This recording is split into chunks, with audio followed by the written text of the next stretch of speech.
बात एक छोटे से कस्बे मिर्जापुर की है। वहां एक लड़का रहता था। नाम था अमित। उम्र लगभग 22 साल। उसका चेहरा साधारण था, लेकिन आंखों में कुछ खास। इसे पहले चैनल को सब्सक्राइब कार ले चाय की टपरी चलाता था। सुबह 6 बजे से लेकर रात के 9 बजे तक वह काम करता था। यही उसकी रोजी रोटी थी। अमित गरीब था, लेकिन आत्मसम्मानी। उसने कभी किसी के आगे हाथ नहीं फैलाया। स्कूल की पढ़ाई तो 10वीं के बाद छूट गई थी, क्योंकि घर की जिम्मेदारियां आ गई थीं। मां बीमार रहती थी और पिता मजदूरी करते करते थक गए थे। लेकिन अमित का दिल बहुत बड़ा था। वो सबकी मदद करता, चाहे वो बिल्लू काका हो जो रोज उधारी पर चाय पीते, या मोहल्ले के बच्चे जिन्हें वो चुपके से बिस्किट खिला देता। एक दिन जुलाई की बारिश हो रही थी। टपरी पर भीड़ कम थी। तभी एक स्कूटी आकर रुकी। उस पर बैठी थी एक लड़की, नीली सलवार में, हाथ में छाता, चेहरे पर मास्क। वह टपरी के सामने आकर खड़ी हो गई और बोली, भैया, एक अदरक वाली चाय देना।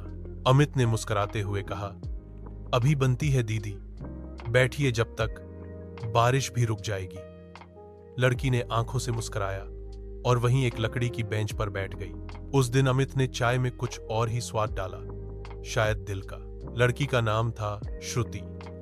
वह पास के कॉलेज में पढ़ती थी, बीए इंग्लिश ऑनर्स। उसका घर ठीक अमित की टपरी के सामने वाली कोठी में था, लेकिन वह पहली बार वहां रुकी थी। 3 रोज की मुलाकातें, चाय से बढ़कर बात। इसके बाद श्रुति अक्सर आने लगी, कभी कॉलेज के बाद, कभी अकेले, तो कभी अपनी दोस्तों के साथ। अमित उसे चाय देता और दोनों 2-4 बातें कर लेते। धीरे धीरे उनकी बातचीत लंबी होती गई। श्रुति को अमित की सादगी पसंद आने लगी। वह देखती थी कैसे वह हर ग्राहक से विनम्रता से बात करता, कैसे अपनी मां के लिए टिफिन ले जाता, कैसे बच्चों को मुफ्त बिस्किट देता। अमित को श्रुति की हंसी अच्छी लगती थी, एकदम खुलकर हंसती थी, बिना किसी दिखावे के। अमित को महसूस हुआ कि उसे श्रुति से प्यार हो गया है, लेकिन वह जानता था वह एक गरीब चाय वाला है और श्रुति एक अमीर घर की पढ़ी लिखी लड़की। उसके ख्वाब बड़े थे, दिल्ली, एमए, जॉब। अमित ने कई बार सोचा कि दिल की बात कह दे, लेकिन हर बार डर से रुक जाता। एक दिन उसने अपनी डायरी में लिखा, उसकी हंसी मेरे दिन की चाय है, पर मैं कैसे कहूं? वो आसमान है, मैं जमीन। क्या आसमान जमीन?